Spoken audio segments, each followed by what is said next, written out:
walk in a room and completely feel the energy shift, whether in a good way or a bad way? I know on this podcast, I talk about connections a lot, but have you ever noticed how certain people, rooms, conversations completely change your energy, your confidence, and your direction? So I'm going to talk about not just connections, but your tribe. My tribe. Do you have a tribe? And who are those people? So yesterday was the Loudoun County Small Economic Development Authority. I don't know the exact title. They have an annual summit. And first of all, if you know me very well, it was 8 a.m. I'm not an 8 a.m. kind of girl. But I got up and I was so excited. I was actually, I think, even a little bit early. And so the reason I was so excited is about the people in the room. Now, we walked in and I was there right at 8 and it was already packed. Parking lot was full. They said people were there at 7:30. That's the energy that was there. It was great to see friends, lots of hugs, lots of business partners, and just the energy was amazing. I had a couple friends actually come from Richmond that I don't get to see very much, see people from my current clients from Inner Circle to people I've known forever, people from a previous career. Even my sister and brother-in-law were there. So there was a lot of great people in the room. There was not just that, but great training. We had Kristen Hadid shared about making mistakes and failures, and that opened up to great conversations in the room. I met some new people, but also there was a panel of women solopreneurs, and they were honest, and they talked about the ups and the downs, and they talked about community and the importance of community and connections, which I keep going back to. So why are we talking about this? Because I think your tribe matters so much. Who are the people that you reach out to? You know, we have family and friends, but who are the people that really support you in your business, who get it? And this is important because solopreneurship can be lonely and isolating. People often try to do it all themselves. They've got it all figured out, like Kristen talked about. You know, we screw up a lot, and that's okay. I talked to somebody in the room who had another business and she pivoted to a new one, and she was so worried what everybody would think. And honestly, people really aren't thinking that much about us, and they're going to support us when you're 100% focused on it. And so that's your tribe. Who are those people that are going to be there for you? Um, and also, we need the right people to stay motivated and hopeful. That energy spreads from person to person. And sometimes one conversation can change your perspective, change your life. You meet that person, and that's part of your tribe. I talked about in the episode last week about the starfish and the connections and people there. So I've always been attracting people. I love collecting friends. I love building a tribe. And I've known from early on. So I quit my corporate job over 26 years ago. And I knew that sitting in my office by myself was not good for me.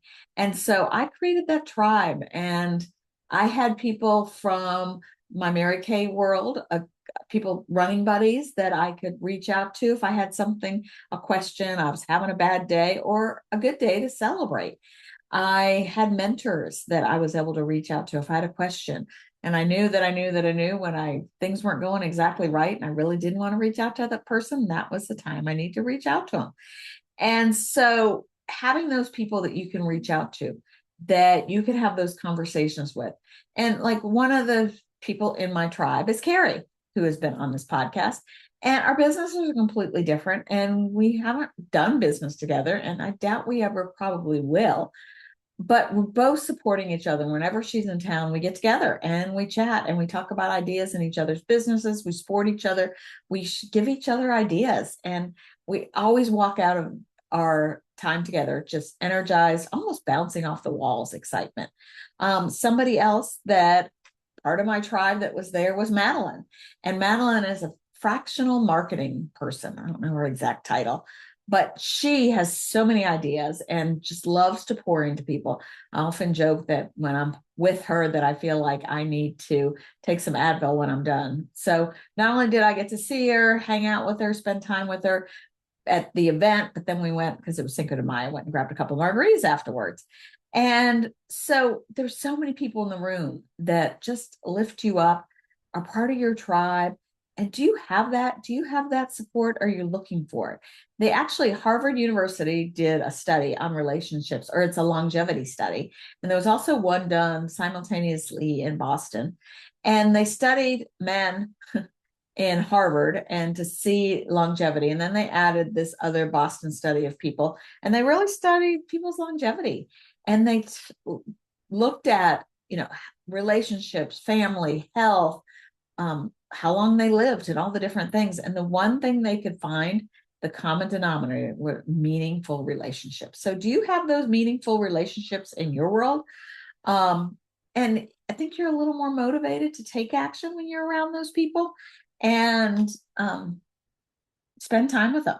So I'm going to pivot this a little bit about networking and meeting those people.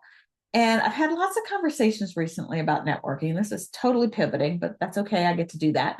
And networking. So the luncheon I host, people come in and there's no company name on their name tag, and we don't introduce ourselves with elevator speeches. I really feel like people need to get to know people. And how do you do that?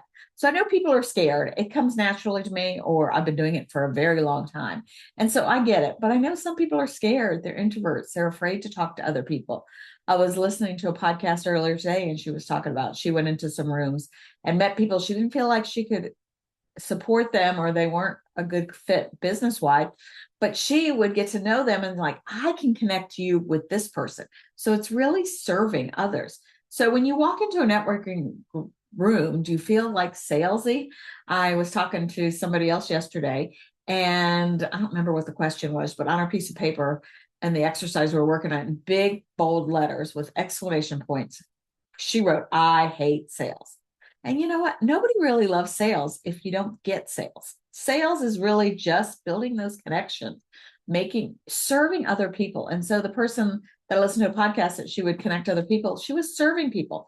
And you know what? When you serve people, then they're going to remember you and want to give back. So when you walk into a room, get to know other people, ask questions, get to know them. And you never know who that person's going to be. That one could be a client, two could be that connector that connects you to the right person, or three, just your cheerleader, part of your tribe. So really, I want you to think about that tribe. Like, what rooms do you walk in, you just feel lit up? Who are the people that you like to hang out with? Another place I love to go and network is Million Cups, just because the energy and the fun in the room. My friend Donna, calling out all my buddies, and I usually stand in the back of the room, and if Carrie's in town, she's there with us. But we are usually getting in trouble because we're just having fun and talking and catching up and, supporting each other. And so sometimes it doesn't look like A to B to C, a sales funnel with somebody, but it's a connection. It's a networking. It's building those tribes. So I am so grateful for my tribe. I can say for sure I was exhausted last night, but so excited. So think about who those people are. What rooms are they in? And go find them. So, go to the event, join the community, reach out first. Networking and connecting is reach out to the person. If you met somebody you liked and you felt that energy. I met with somebody today that I met months ago, and we never connected, but it popped up in one of our emails recently, and we were able to get together today. I just felt positive energy.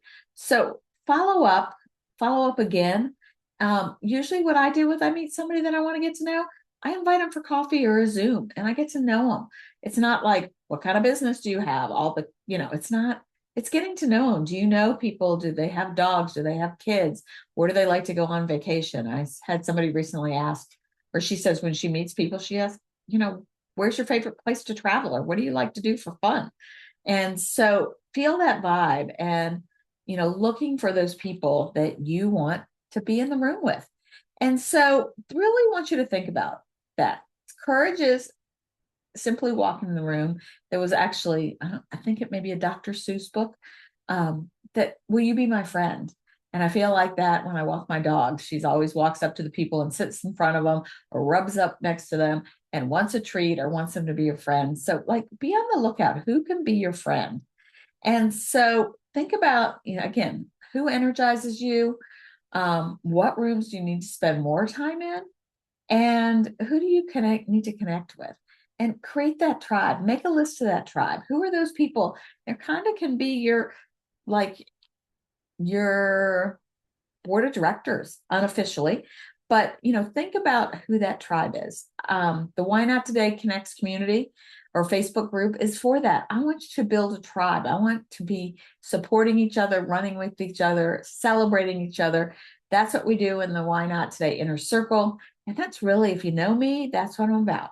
I'm a connector and I love to connect people. And so if you come to a luncheon or you come to a networking event and there's somebody that you want to meet, or just somebody you're thinking, I want to meet that person, let me know. I might know them. It was kind of a joke at my old office that a lot of our vendors, they called them FOK, Friends of Kane. And there were lots of people that were vendors. I actually got a bad review from my boss one time, said I had too many social conversations on the phone. And it was because all the vendors either I brought in because I knew them or they became friends. There's one person that was a vendor when I worked for a bank, and that was like my second job out of college, and we're still great friends and travel together. So if you're listening to this, Tracy, I am so grateful for that interaction. And that came about building your tribe, that we were talking about Halloween and how I love Tootsie Rolls. And so she worked for a bank. I worked for a bank. She worked for a bank support company that did support for our back end. And so she had them deliver not only the paperwork, but a huge bag of Tootsie Rolls. I think she actually got in trouble for that.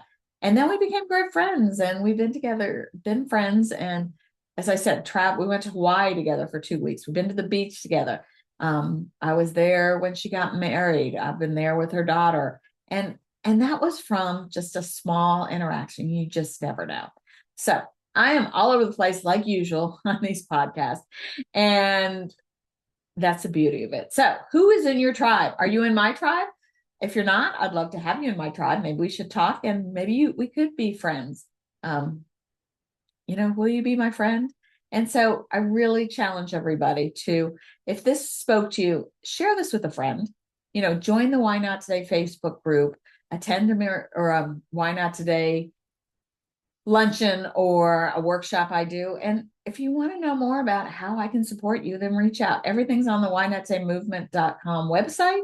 I am here to support you and hopefully come beside you and be your friend and grow your tribe. So for all my friends that are part of my tribe, if you're listening to this or watching it, thank you so much for being a part of my life and for showing up yesterday. What a powerful event. I'm still, I think, energized, and I know a lot of us are from it. My friend Carrie actually got up at 3:00 in the morning to drive up to the event, to then be at the event all day, go to another meeting, didn't get home until 7:00 that night. So that is the power of the event. So get in those rooms, find those people, find your tribe, and yes, share the Why Not Today podcast. And as I always say, why not today? Thanks for listening or watching. Bye.